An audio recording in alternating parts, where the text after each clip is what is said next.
Our next story takes us to West Asia, to one of the most tense borders in the world, the border between Israel and Syria. For decades, these two countries have lived as enemies. They fought wars in 1948, in 1967, and then again in 1973. They have traded strikes and accusations. And now they're sitting at the negotiating table, not to make peace, but to stop the next war. Israel has put forward a new security plan. It carves Syrian land into 3 zones. It bans Syrian tanks, artillery and warplanes near the Israeli border, and it keeps strategic Mount Hermon under Israeli control. And how has Syria responded? Well, they're drafting a counter-proposal, and the US is pressing for speed because President Donald Trump wants a breakthrough. He wants to announce it at the United Nations next week. But can 2 sworn enemies really redraw their border when trust itself is missing? Here's our report with more. 2 enemies, 1 border, 7 decades of conflict. And now, Israel and Syria are negotiating. Not for a peace treaty, but for a security pact. Tel Aviv has reportedly presented Damascus with a new security plan. It is Israel's response to the collapse of the old truce between the 2 neighbors. The proposal maps out land from southwest of Damascus to the Israeli frontier, and it divides that strip into 3 security zones. The closest zone would reportedly exclude Syrian tanks and artillery. Syrian warplanes would not be allowed to fly overhead. Only Syrian police and internal security forces could remain.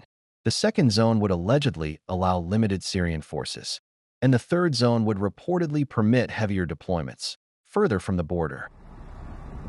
Alongside the zones, Israel has reportedly made new demands. A no-fly zone across the entire strip from Damascus to the border, and an aerial corridor kept open for Israeli operations against Iran if required.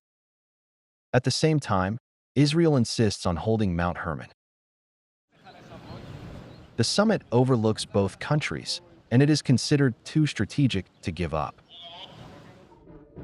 Israel says the design echoes its 1979 peace agreement with Egypt.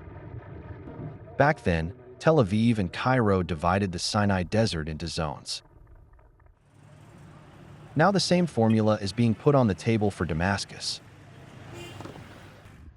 In return, Israel promises a phased withdrawal. Its forces would pull back from areas occupied since December 2024, but the Mount Hermon position would remain permanent. Talks have moved between capitals. They began in Abu Dhabi. They continued in Baku.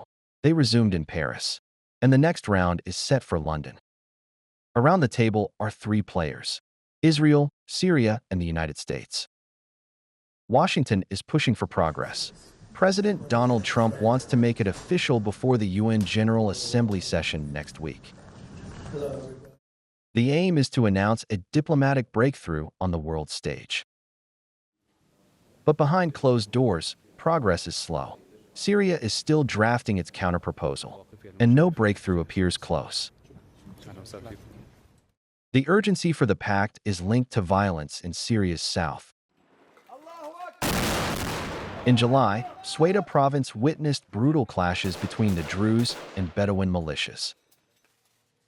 Thousands of people were killed, including hundreds of civilians. Israel intervened with airstrikes. It said it was defending the Druze minority. A ceasefire followed, but tensions remain high. Those clashes came only months after Bashar al-Assad's fall. Israel responded by declaring the old truce defunct. Its troops advanced to within 20 kilometers of Damascus. Since then, the Netanyahu government has voiced hostility towards Syria's current government. Yet Washington has pressed both sides to keep talking. But one issue remains untouched. The Golan Heights, seized by Israel in 1967. Syria still claims it, and neither side has formally raised it in these talks.